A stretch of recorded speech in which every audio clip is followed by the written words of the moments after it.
এইভাবে কখনো পাবদা মাছ রান্না করে দেখেছেন? খুব মজা লাগে কিন্তু দেখুন একটা স্টিলের বাটিতে বা টিফিন বাটিতে আমরা প্রথমে মাছটা ভালো করে ধুয়ে এখানে বসিয়ে দিয়েছি। এবার এক এক করে মশলা দিয়ে দিব এখানে।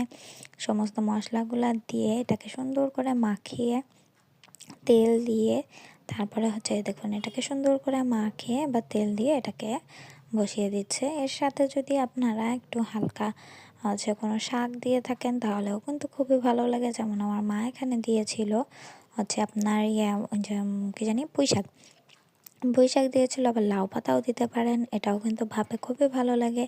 এ দেখুন লবণ, হলুদ, যত মশলা আছে, ঝাল বাটা, জিরা, পেঁয়াজ, রসুন সমস্ত কিছু দিয়ে, আর এটা অবশ্যই সরিষার তেলে করে থাকবেন, তাহলে কিন্তু টেস্টটা আরও ভালো হয়।